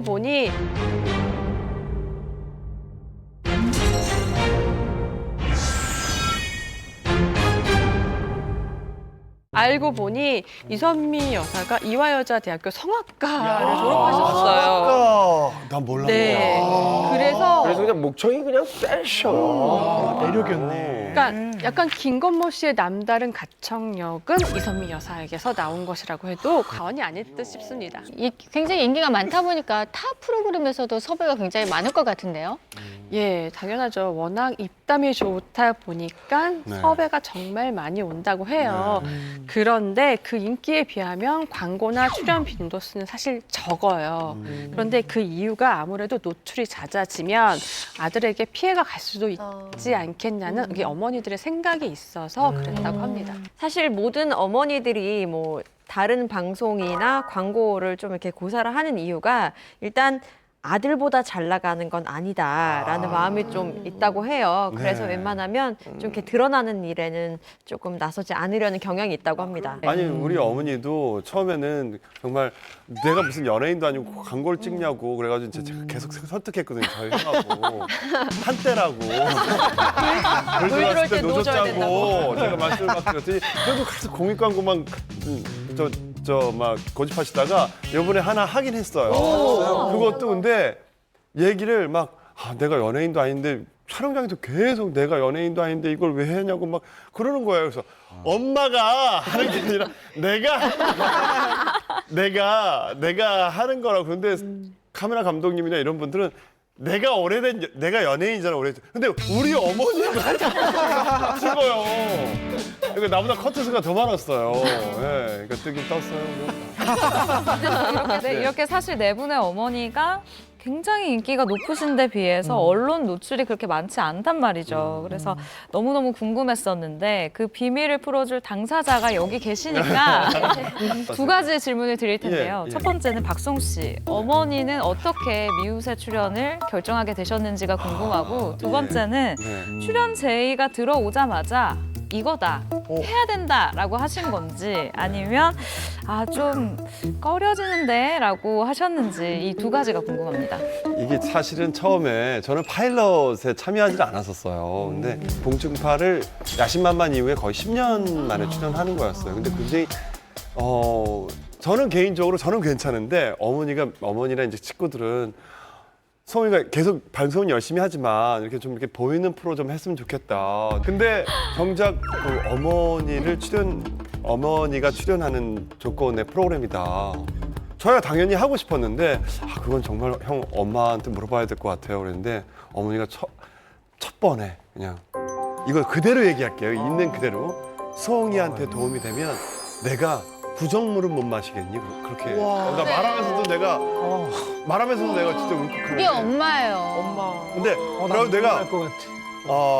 첫 그 녹화할 때 갔어요. 그래가지고 이제 프로필을 찍잖아요. 같이 프로필을 찍으면서 이제 인터뷰를 하는데 우리 엄마가 몇 개월 된 박수홍의 엄마 지인숙입니다. 이거를 15번인가를 엔진을 내는 거예요, 옆에서. 근데 내가 이렇게 엄마 손을 잡고 내가 카메라 감독님이 잠깐 쉴 때 엄마 너무 힘들면 이번 한 번만 하고 그만하자. 근데 진짜 미안해. 그랬더니 엄마가 아니야. 내가 더 잘할 수 있어. 엄마가 그러는 거야. 근데 그때 솔직히 내 마음이 너무 안 좋았어요. 내가 나를 위해서 이렇게까지 해야 되나. 그런데 그건 잠깐이고. 그로부터 2개월 후 막 반응이 완전히 폭발적으로 터지니까 우리 어머니가 아들에 대해서는 전문가잖아요. 거기 나오신 모든 엄마들이. 그러니까 누구보다도 전문가로서 얘기하는 게 너무 정말 살아있는 얘기들이고 재미있고 그러니까 제가 보면서도 내가 저런 모습이구나 어머니가 볼 땐. 그리고 어머니가 너무 잘하시는 거예요, 방송. 그리고 내가 27년 동안 유행어를 하나도 못 만들었는데 우리 엄마 말만 하면 제가 왜 저럴까? 쟤는 그냥 바보예요. 계속 유행어 되니까 나도 놀랐어요. 우리 어머니가 이렇게 잘하시는 분이었구나. 난 그 순간에 거짓말이 아니라 난 울었어요, 내가. 네. 그러니까 방송하신 지 벌써 꽤 되지 않으셨나요? 네, 1년 넘었어요. 1년 넘었죠. 1년 한 3개월 된 것 같아요. 그럼 어머니로서 네. 봤을 때 이 전과 후, 방송 전과 후가 달라진 점 있으세요? 달라졌죠. 이제는 이제는 방송인이에요, 이제는? 이제 저 찾는 거보다 네. 제가 패키지예요. 엄마 부록이에요. 껴가지고 무슨 하고. 근데 엄마가 너무 잘 되니까 정말 좋고요. 어머니가 그런 말 했어요. 아들 돈으로 이렇게 딴 친구분들 밥 살 때는 너무 주저스러웠는데 자기 돈으로 밥 사니까 너무 기분이 좋다고. 예전에는 어머니께 용돈을 드렸을 거 아니에요. 지금은 안 드리세요? 지금은 어머니가 당당하세요. 버시니까. 그리고 저희 아버지도 덩달아서 몇 번 나오시더니 당당하게 저한테 야, 나 출연료 너한테 달라. 그래서 제가 이제는 더 이상 출연을 이제 좀 조심하자. 제가 왜냐면 좀 하여튼 이분들이 다들 조금씩 변하고 있는 게 연예인병이라는 게 느껴지나요? 립스틱 짙게 바르고 마트를 가세요. 아니, 왜 이렇게 나갈 때마다 신경을 쓰시는지. 촉이네요, 촉이. 예. 부모님들이 또 이제 엄마 아내 이런 걸 떠나서 본인의 이름으로 뭔가 일을 또 하시고 행복을 찾으시는 모습이 저는 부러워요. 네, 네. 저도 하나 질문 드리겠는데 한간에 어머니들의 사이가 되게 안 좋다. TBS 관계자라는 소문도 있어요. 발전해서 네. 제가 그래서 저도 이제 왜냐면 이게 연기자라는 게 서로 견제 안 할 수 없어요. 그럼요, 예. 그렇잖아요. 근데 분량 욕심도 내가 우리 있고요. 어머니한테 어머니 사이는 어떠세요? 그랬더니 정말로 단체 톡방 해가지고 서로 집에 놀러 가고 너무 선물도 서로 주시고 너무 좋아. 상의해가지고 막 놀러 갈 계획도 잡으시고 그러시는데요. 그러니까 그리고 어머니들이 참 이게 참 어느 정도 연배가 있으시잖아요. 그러니까 베푸시는 마음들이 배려. 많으셔가지고 네, 진짜 맞아요. 이건 아들들이 배워야 될 것 같아요. 그럼에도 불구하고 내가 물어봤어요. 엄마 저쪽 집에서 CF를 많이 찍으니까 그 다음에 엄마가 찍고 싶다고 결심하신 거 아니에요? 그랬더니 없잖아. 없잖아 이유가 있다고. 그래서 계속 안 찍겠다고 그러셨었고. 딴 집들에서 계속 찍으니까 저쪽 집에서 계속 찍어가지고 어머니가 집안에 도움이 되는데 엄마는 이렇게 고집 부리실 거예요? 그래서 그때 가서 고집을 꺾으셨어요. 예. 자, 우리 어머니의 뒤를 이어서 주목받는 스타 가족이 또 기자님이 있으시죠? 네, 맞습니다. 예, 이번 타임 개기자 타임입니다. 우리 개기자 황영진 네, 기자. 네, 사진부터 한번 보시죠. 사진부터 한번 보시면서 이분 그 아버지가 정말 어마어마하신 톱 배우입니다. 톱 배우. 얼굴 나와요. 근데 이분도 얼굴 잘생겼네요. 좀 나오죠. 굉장히 훈남인데요. 약간 아버지는 통통하시니, 예. 통통하시니. 송씨네요, 송. 나는 알겠다. 아시겠죠? 나를 짝사랑하던 남자야. 1억 관객 배우입니다. 예. 나를 짝사랑하던 남자. 네? 진짜? 네. 왜요? 맞아요. 저를 짝사랑하던 남자. 왜? 자, 이렇게 당당하게 얘기하셔도 알고 들어보면 또 혼자만의 극중에서. 착각이에요. 예전에 택시 운전자 하셨죠. 아, 그럼요. 그렇죠. 예전에 또 건달도 하셨고요. 저기 프로 레슬러로 그렇네요. 프로 레슬러를 꿈꿨는데 저를 짝사랑했었죠. 네네. 누군지 아시겠죠? 네. 야. 바로 대한민국 대표 국민 배우가 송강호 씨입니다. 송강호 씨. 송강호 씨. 그러면 송강호 씨 손준평. 아들이죠. 손준평. 네, 아들이 사진 나오네요. 잘생겼다. 잘생겼어요. 오묘하게 닮았네요. 요 아래가 많이 닮았네요. 그렇다면 혹시 그 송준평 선수에 대해서 들은 얘기 있는 분 있으세요? 송준평 씨는 지금 현재 프로에 갓 입단한 선수고 대단한 선수입니다. 왜냐하면 연세대학교 2학년 때 프로에서 스카우트 제의가 들어와서 프로에 입단을 해요. 잘했어. 그리고 청소년 국가대표도 했었고 굉장히 유망주입니다. 예. 그래요? 제가 살짝 보태기를 하겠는데요. 연세대학교 재학 시절이었는데 1학년 때는 사실 손준평 선수가 부상으로 좀 제 실력을 발휘를 하지 못했어요. 그러나 그 이듬해 2학년 때죠. 춘계 연맹전에서는 그 팀을 우승으로 이끄는 주역으로 인정을 받았습니다. 그래서 당시에 그 감독님이 이렇게 얘기하십니다. 송준평 선수 같은 경우에는 프로팀에 가서도 충분히 제 몫을 할 수 있는 선수다라는 걸 입증한 바 있습니다. 저는 이제 지인한테 이제 얘기를 들은 건데, 아버지가 탑 배우시잖아요. 그럼에도 불구하고 선배들에게 굉장히 깍듯하게 잘하고 또 선수로서도 노력을 굉장히 열심히 한다고 합니다. 그래요. 그럼 송강호 씨가 그 어렸을 때부터 좀 밀어준 건가요, 좀? 재능을? 네, 그거 저 조사해봤는데 송준평 선수가 초등학교 5학년 때 처음 이제 축구를 하게 된 거예요. 그때 이제 송강호 씨 아버지가 우리 아들 그냥 뭐 사회성도 키우고 체력도 키우려고 시켰는데 아들이 너무 열심히 하는 거야. 막 너무 빠지는 거예요. 그래서 이 송강호 씨가 너 축구 좀 그만두고 너 영화 배우 할래? 이렇게 꼬시게 됐다고 합니다. 근데도 오른 축구를 밀고 나갔다고 하네요. 그래요. 피는 못 속인다라는 말이 있잖아요. 그 송준평 선수의 축구 실력이 아버지인 송강호 씨한테서 뭔가 좀 배웠지 않았을까라는 생각이 좀 드네요. 이제 그 송강호 씨가 그 택시 운전사에서 골목길에서 축구를 하는 시기 잠깐 있어요, 애들. 애들하고 맞아. 있죠? 집에 갔을 때. 그거를 이제 그 아버지는 이렇게 얘기합니다. 송강호 씨는 난 축구를 너무 잘한다. 내가 발재감 있다 하는데 아들은 어떻게 평가하냐면요.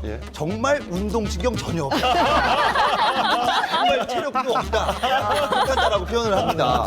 그러니까 아들이 봤을 때는 아빠가 별로인 거예요. 근데 아빠는 정말로 축구 광이고 축구를 너무 잘 본대요. 그래서 뭐 얘기를 좀 들어보니까 아빠가 저기 이렇게 축구하는 거 보고 야, 너 저렇게 못하냐? 너 저렇게 못해?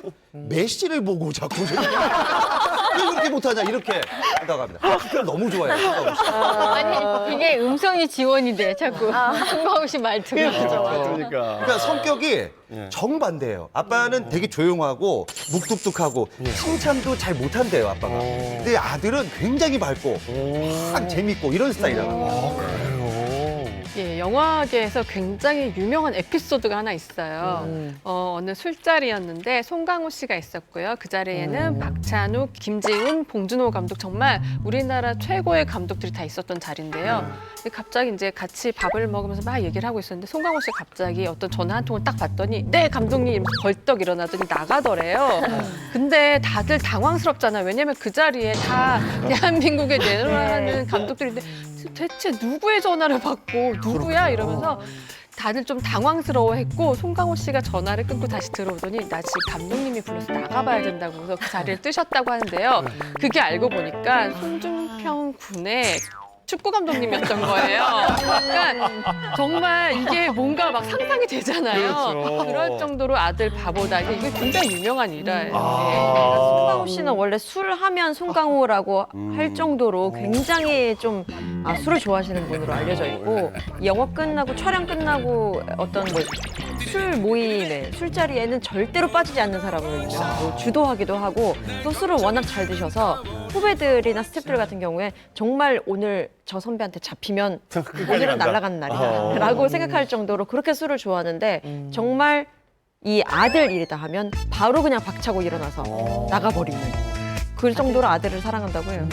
또 이런 일화가 있어요. 송강호 씨가 아들의 경기를 직접 보러 가기도 할 거 아니에요. 근데 직접 보러 가는 이 기분이 어떻냐라고 소감을 여쭤보니까 한일전 있죠. 이 한일전 긴장감 한 10배? 아들이 치고 있으니까요. 대단한 건데, 그래요. 네, 그럼 엄청난 긴장감을 가지고 이제 관람을 한다라고 얘기를 하던데요. 또 지나가던 이제 관계자가 아버지잖아요. 그러니까 이 아버지한테 아들이 잘생겼는데 영화배우 시키지 그랬냐 이렇게 지나가는 말로 얘기를 했더니 이렇게 웃으면서 그 정도는 아니야. 서로 그 정도는 아니야. 이렇게 얘기를 하시더라고요. 그래요. 그만큼 사이가 좋은 거예요, 둘이 친구처럼. 아버지와 아들이 다른 분야에서 서로 두각을 보이는 게 쉽지 않은 일인데 앞으로도 우리 두 부자의 활약 기대해 보도록 하겠습니다. 네, 이렇게 점점 더 스타 가족 열기가 그러니까요. 뜨거워지고 있는데 예. 또 어떤 스타 가족이 나올지 미남 전문 기자님께서 준비하셨죠? 네, 풍문쇼 미남 전문 기자 허정아 기자님. 나는 또 이쁜 구석이 많은데 왜 그거 누가 내가 미남이라는 게 아니라 미남을 취재해서 미남 전문 기자라는 난 그래서 그 미남 기자라는 거야. 저를 매기시는 거예요. 아재요. 저는 이번에 외모뿐만이 아니라 스타일까지 아주 좋기로 유명한 이 가족을 취재를 해봤는데요. 제가 소개할 스타는 바로 지드래곤입니다. 얼마 전 지드래곤보다 더 유명세를 떨친 그의 가족이 있습니다. 패션에도 유전자가 있다면 바로 이 가족을 이야기하는 게 아닐까 싶을 정도인데요. 바로 지드래곤의 친누나 권다미 씨입니다. 이분이세요? 잘 맞아요. 컨트롤 C, 컨트롤 V. GD 얼굴이 굉장히 섬세하군요. 이 여자 얼굴처럼. 그러네요. 예. 저는 지드래곤 씨가 옷을 잘 입는 건 알고 있었는데 그 영향력이 정말 대단한가 봐요. 네, 세계적으로 정말 대단한데 일단 전 세계 패션 디자이너들이 사랑에 맞지 않는 스타다라고 얘기를 할 수 있을 것 같아요. 일단 헐리우드 스타들도 흡착받기 힘든 그런 브랜드들에서도 앞다퉈서 지드래곤에게 입히기 위해서 굉장히 공을 많이 쏟고 있는데 네, 일단 샤땡 이 브랜드 같은 경우는 과거 파리 패션쇼에 지드래곤을 초청을 했을 때 하룻밤에 2천만 원이 넘는 룸을 제공을 해주기도 했었어요. 그리고 이뿐만이 아니라 그가 입어서 굉장히 더 유명해진 브랜드들이 있죠. 뭐 땡땡랑, 크롬 머츠, 멈 브라운. 네. 이런 브랜드들 같은 경우는 다 알겠네요. 그래서 생각해가지고 다 알겠어. 네, 이 브랜드들 같은 경우는 다 알겠어. 정말 지드래곤을 사랑하는 브랜드들 중에 하나예요. 그리고 제가 개인적으로 이제 현장에서 지드래곤이 이 정도구나 느낀 일화가 하나가 있는데 제가 아까 이야기한 브랜드 중에 은을 세공하는 그래서 은을 만드는 이 C 브랜드 이 브랜드가 있어요. 근데 이 브랜드는 정말 할인을 안 해줘요. 그러니까 그 누가 와도 할인을 해주지 않는 브랜드로 유명한데 지드래곤이 패션업계에서 갖고 있는 위치가 너무 대단하다 보니 지드래곤이 있는 YG 소속사의 아티스트들을 모두 적게나마 조금 할인을 해주고 있는 걸로 알고 있어요. 그 브랜드들이 지드래곤 씨가 군대 가는 걸 두려워한대요. 그 수익이 엄청나니까. 입으면. 맞네. 들었어요. 군복을 그걸로 만들면 어떨까요? 너 하계 군복 샤땡이네? 하게 저도 또 그 지드래곤 씨가 학교 후배 또였는데요. 제가 예고 되게 미학교가 아니고 정중해요, 정말. 대단합니다. 예. 같은 예고 출신인데 그때는 이제 지금 빅뱅이 아닌 그냥 권지용으로서 YG에서 연습생을 하고 있었던 터라 지금보다는 덜 유명했지만 그래도 그 당시에 굉장히 유명했어요. 그 친구가 그 운동장에서 체육 시간에 체육을 하고 있으면 사람들이 다 창문 앞에서 보고 있을 정도로 패션 센스가 교복 입는 것부터 좀 다르더라고요. 어떻게 그거? 그러니까 뭐 저희는 이제 예고니까 뭐 연습복을 갈아입잖아요. 그때부터 뭔가 약간 스웩이 있거나 그리고 또 이제 뭐 소풍을 가거나 이럴 때 수학여행 가거나 이럴 때 남달라요. 빛이 나요. 그래서 아, 저 친구는 뭔가 패션 감각이 남다르구나라고 생각을 했었는데 또 저희 학과장님이 또 하셨던 말씀이 저 친구는 나중에 정말 잘 될 거다. 왜요? 저 친구는 작사, 작곡, 그리고 모든 예술 감각이 뛰어난 아이기 때문에 잘 될 거라고 예언을 하셨는데 지금 워낙 월드스타가 되셔가지고 이부터 달랐군요. 네, 그래서 약간 뿌듯해요. 같은 동문이라는 게 예. 네, 예. 그렇습니다. 그렇죠. 지디는 숨소리도 관심을 받을 만큼 대단한 스타신데 어떻게 이분보다 더 유명세를 떨칠 수 있느냐 이거 궁금하거든요. 예. 네, 권다미 씨가 최근에 글로벌 패션인 중에 한 명으로 선정이 된 겁니다. 그래서 네, 근데 이 선정 매체가 우리나라가 아니라 영국의 한 패션 매거진에서 정말요? 네, 이제 선정을 한 건데 전 세계적으로 딱 500명을 이제 선정을 했었던 거예요. 근데 여기에 권다미 씨 이름이 오른 거죠. 근데 더 히트였던 건 사실 지드래곤이 여기 매체에 2015년과 2016년에 이름을 올렸어요. 근데 2017년엔 이름이 빠졌거든요. 이 자리를 누나가 꿰찬 겁니다. 권다미 씨 같은 경우는 현재는 강남에서 패션 편집 매장을 운영하고 있는데 남다른 패션 감각으로 빅뱅의 스냅백 그리고 운동화를 제작하기도 했었어요. 동생인 지드래곤이 공항에 나가는 일명 공항 패션을 입어야 될 때는 누나가 이 부분에 조금 힘을 써주기도 한다고 합니다. 그래요? 제가 그녀가 일하는 이제 권다미 씨가 일하는 그 매장에 한번 가본 적이 있는데 그냥 걸어가는데 누가 봐도 지드래곤 누나예요. 그냥 누가 봐도 지드래곤 누나예요. 그리고 입고 있는 의상이나 이 책 배합 자체가 너무 특이해서 저는 그 장면이 굉장히 뇌리에 많이 남아있거든요. 네, 저도 이 매장을 아는데요. 이 매장은 2014년에 오픈을 했고요. 아직까지 어떻게 불리냐면 지드래곤 누나가 하는 편집 매장이라고 불리고 있어요. 그래서 저도 가끔 청담동에서 이제 약속을 할 때 거기 지드래곤 누나, 지디 누나가 하는 편집 매장 옆이야라고 하면 정말 모두 다 알아들어요. 대명사가 됐구나. 그런데 조금 아쉬운 건 이제 아직까지는 이제 우리가 기억하기로는 그 지디의 이제 명성이 앞에 조금 더 붙잖아요. 그래서 약간 조금은 더 분발하셔야 될 것 같다는 생각이 들어요. 그러면 그 편집샵을 남매가 같이 운영하면 훨씬 되게 잘 될 것 같기도 하고 그런데 그럴 계획은 없는 건가요? 권다미 씨 같은 경우는 지금 출장도 같이 가고 브랜드를 같이 하고 있는 사업 파트너가 따로 있어요. 그리고 이분이랑 이제 브랜드도 만들어서 의류를 이제 만들어내고 있는 정도의 사업 규모를 만드는 건데 일단 지드래곤이 워낙 스케줄이 바쁘잖아요. 그래서 아마도 당분간은 함께 이제 매장 운영을 하기는 좀 어렵지 않을까 생각이 들고요.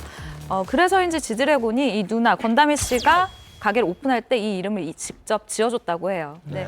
이제 저기 누나가 동생 지디를 부를 때 뭐라고 애칭하는지 아십니까? 뭐 지디야, 내 동생 이렇게 하잖아요. 대부분. 누나가 지디를 부를 때는 나의 권아들이라고 부른다고. 권아들. 나이 차이 좀 있어요 원래. 그래서 어렸을 때 업어서 키웠습니다 얘를.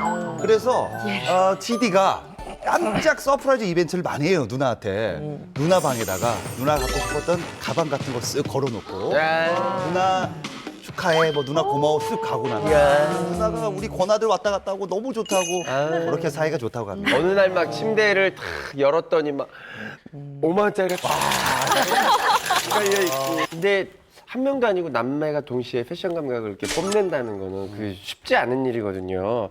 유전적으로도 좀 타고난 게 아닐까 싶은데. 그렇죠. 지드래곤 그리고 건다미 남매는 일단 어머니의 패션 센스를 그대로 물려받았다고 합니다. 어릴 때부터 어머니가 굉장히 좀 개성 있고 화려하고 좀 텍스처가 특이한 옷들을 좋아했다고 하는데 이 남매가 어릴 때부터 어머니가 입는 옷들을 보면서 좀 따라 입기도 하고 시도도 하고 이런저런 모험을 나름대로 했었던 거죠. 그래서 이런 패션 감각이 길러진 게 아닌가라는 생각이 들고 있어요. 네. 자 이제 박정권 기자님 긴장되시겠어요? 예, 이번에 제가 준비한 인물의 키워드를 한번 드릴게요. 네. 좀 전에 지드래곤 같은 경우 이제 YG가 있었잖아요. 이분은 SM. SM. 하나 더 드리면 엑소. 으르렁데 이제 엑소 멤버들 중에 TV에 자주 출연하는 누나를 둔 분이 있어요. 거의 매일 나옵니다. 맞아요. 누나가요? 네, 매일 나옵니다. 매일? 왜요? 엑소보다도 더 많이 나온다고 봐야죠. 진짜요? 누구야? 그래요? 이거 누구신 것 많이 같아요? 봤는데. 기상캐스터. 아나운서? 아나운서 그래서 내가 낯이 있구나. 얼굴 생김새 보고 SM이라고 하시면 찬열 누나 아닙니까? 딱 보면 압니다. 맞습니다. 그 김색이 한 번에 맞추면 어떡해요.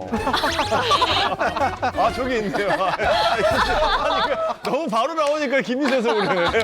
웃기긴 하다. 눈이 잘 맞죠. 예. 이 남매도 진짜 똑같이 생겼어요. 닮았다. 진짜 닮았네. 아니 그 찬열이 한번 방송에서 그런 얘기했어요. 네. 내 얼굴에 머리만 밀면 내 누나다. 이런 식으로. 아 굉장히 그 서로 닮았어요. 예. 진짜 닮았네. 찬열이가 여장하면 누나랑 똑같게 이쁘겠네요. 예. 근데 이쁘게 생겼어요. 그러니까 뉴스하는 모습을 봐도 진짜 찬열 씨가 뉴스를 진행하고 있는 것 같아요. 오 마이 갓. 그 뉴스 시청률 정말 좋은가 봐요. 그런가 봐요. 네, 이분이 24시간 뉴스를 전하는 이제 뉴스 전문 채널. 채널의 YTN 앵커인데 박유라 씨. 그랬군요. 박유라 씨가 원래는 YTN에 먼저 시작을 하신 건 아니고 이제 부산에 이제 MBC에서 이제 아나운서로 먼저 생활을 시작을 했어요.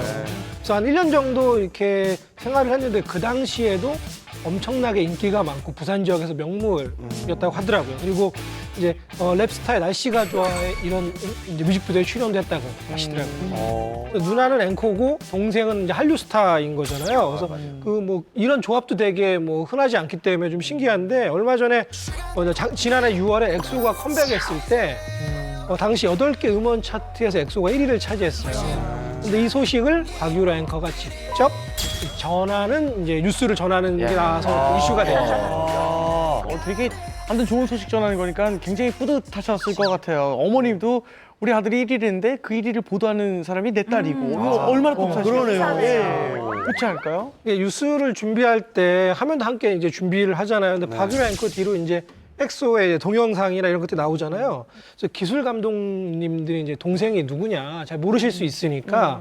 근데 박유라 아나운서 바로 옆에 이제 찬열 씨가 보이게 일부러 좀 이렇게 딱 맞춰준 거예요. 얼굴 둘이 딱 보이게.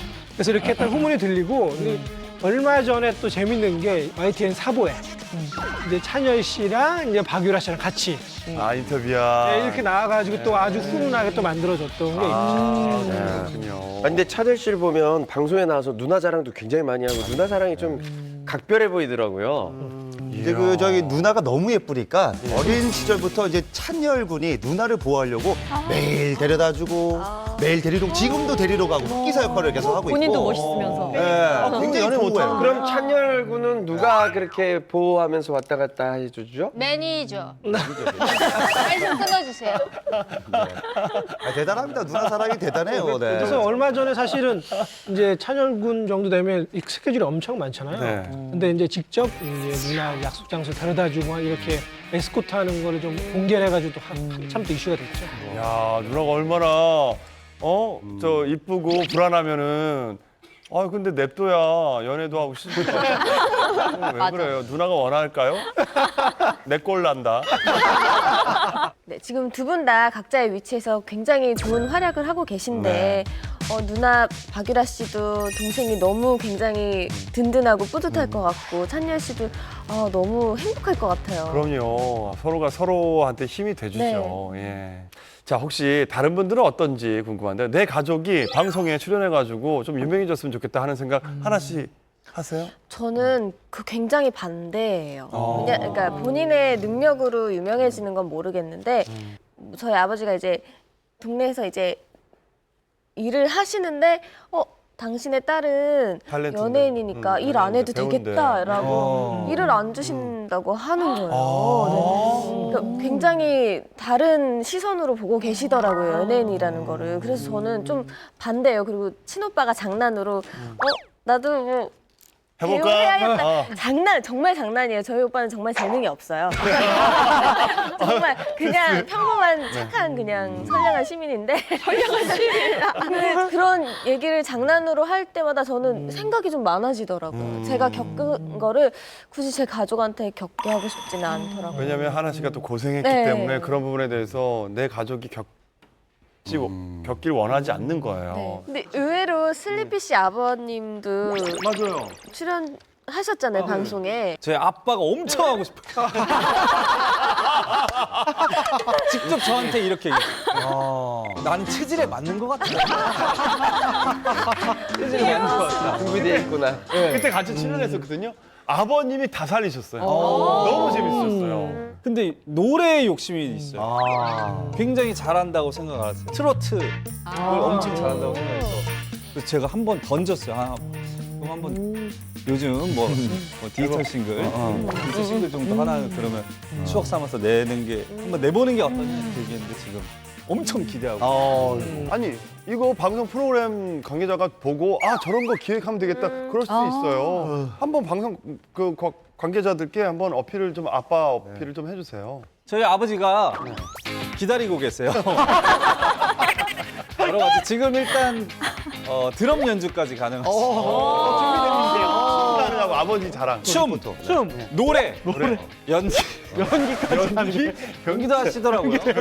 그리고 또 처음 보는 모습을 드럼. 리포터 어때요? 리포터, 예. 드럼 가능하니까 연락만 주시면 달려갑니다.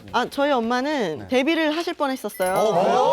그래요? 저 엄마 나이 이제 20살 초반 때 길거리 캐스팅이 되신 거예요. 길거리 캐스팅. 네, 그래서 캐스팅이 돼서 이제 명함이랑 이제 다 받고 찾아갔는데 대본을 주시더래요. 그래서 집에 가서 연습을 해와라 해서 대본을 받고 집에서 막 연습을 하고 이제 오디션을 보려고 하는데 그때 이제 아빠랑 연애하고 계셨는데 아빠가 못하게 한 거예요. 그래서 그냥 그걸 고사를 했는데 알고 보니 그 감독님이 엄청 유명하신 분이었던 거예요. 그러니까 심지어 한국 사람이 아니고 저기 그 외국? 네, 외국 감독님이셨는데 세상에.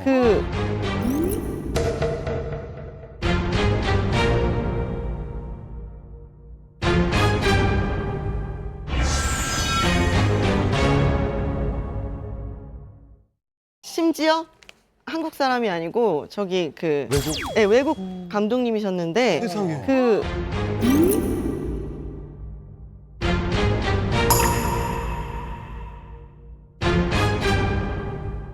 Once Upon a Night. 네, 그 감독님이 엄마를 캐스팅을 하신 거예요. 그래서 최초의 우리나라 최초의 한류 스타가 될 수도 있었고. 진추아 그거 아니에요? 원나시의 진추아. 맞아요. 지금 그거를 안 했다고? 네, 엄마 안 그러니까 아빠가 못하게 했대요.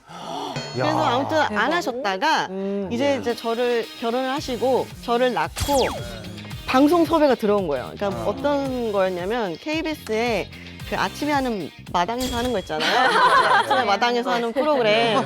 거기서 이제 어떤 그 아이들 사교육 그런 주제로 하는 거였는데 저희 엄마가 저희 동네에서 되게 유명하셨대요. 저랑 제 동생을 이렇게 되게 열성 있게 사교육하는 걸로. 그래서 방송을 나와달라 해서 이제 출연을 하셨는데 오디오, 비디오, A뿔이 나왔대요. 감독님들께서 그러니까 너무 말씀도 잘하시고 그래서 또 다음에 또 나와달라 해서 또 출연을 하시고 계속 이러셨더라고요. 나왔구나. 네, 그래서 제가 볼 때는 이렇게 끼를 제가 물려받은 것 같아요. 연말 연시라고 밖으로만 돌지 말고요. 우리 가족들과 함께 소중한 시간을 보내는 건 어떨까 싶습니다. 죄송한데 본인한테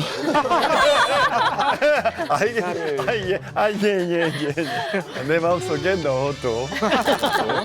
오늘 풍무쇼가 준비한 소식은 여기까지입니다. 네, 다음 주에도 여러분들이 알고 싶고 궁금해할 주제로 찾아뵙겠습니다. 여러분 감사합니다. 감사합니다. 고맙습니다. 수고하셨어요. 수고하셨어요.